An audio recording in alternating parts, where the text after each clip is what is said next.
Hey everyone, thank you for joining me for the next video in this series on special education in Christian schools.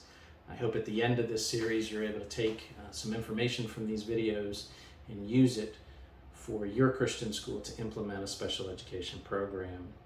I want to jump right into a third reason why I believe every Christian school should have a special ed program. And the reason that I want to talk about today, the reason I want to give you is based off of the mission statements from last week. Again, if you remember, in our last video, I shared with you the mission statements of some of the schools that I've come across. And one common theme throughout these schools' mission statements is that they are all trying to get their students to be able to make an impact in the world for Christ.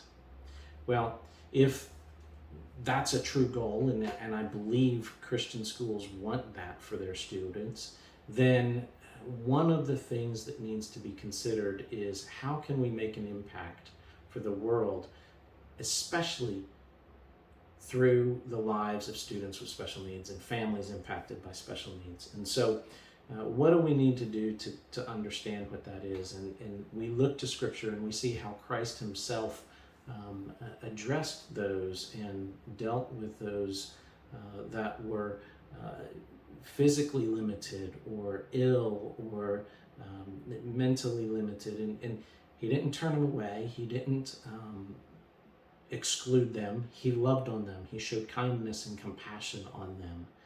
And as Christian schools, we should be doing the same thing. We should be including them in what we do. We should make that a part of our overall programming. If we look to the Old Testament, King David, when he first took over after King Saul and his son Jonathan were killed, David asks if there were any descendants remaining from Jonathan and Saul, and he finds out about Mephibosheth. And so he asks for Mephibosheth to be brought to him. And I want to just read a little bit from that exchange. And so Mephibosheth is brought before the king in 2 Samuel 9, verse 7. And David said to him, "Do not fear, for I will show you kindness for the sake of your father Jonathan. And I will restore to you all the land of Saul your father, and you shall eat at my table always." And Mephibosheth is just blown away by this. He doesn't understand it and calls himself a dead dog in the very next verse. But the chapter closes out in verse 13. So Mephibosheth lived in Jerusalem, for he ate always at the king's table. Now he was lame in both his feet.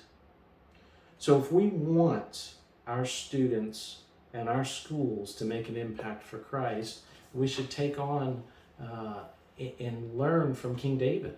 Show kindness to those around us. Show kindness to those who are different.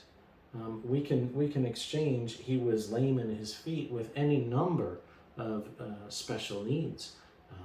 He was diagnosed with autism. He was diagnosed with Down syndrome. He was diagnosed with ADHD. Whatever it is you want to exchange that with. And that's what we as Christian schools should be looking to do. If we're going to model appropriate behavior for making an impact in the world, then look to King David in 2 Samuel chapter 9. Moving on to the New Testament, we can look to Jesus himself in Luke chapter 14, verses 12 through 13. He's at a banquet, a great banquet. And he said also to the man who had invited him, "When you give a dinner or a banquet, do not invite your friends or brothers or your relatives or rich neighbors, lest they also invite you in return and you be repaid. But when you give a feast, invite the poor, the crippled, the lame, the blind, and you will be blessed." Jesus himself is telling us to include everyone from all walks of life. And again, our missions statements tell us that we want our students to make a difference in the world for Christ. In order to do that, we should be modeling that behavior. And that means that we should be offering programs for students with special needs. You know, our pastor in a sermon recently made the statement, imitation is the best form of application. And I truly believe that, especially as educators. If we're going to teach our students to make a difference in the lives of students with special needs, then we need to model it and we need to be imitators of it now. And that means we should start with a program in our schools where we welcome students and their families who are impacted by special needs. Thank you for watching. I hope you enjoyed this video. Please don't forget to subscribe. Take care, and I'll see you next time, and God bless.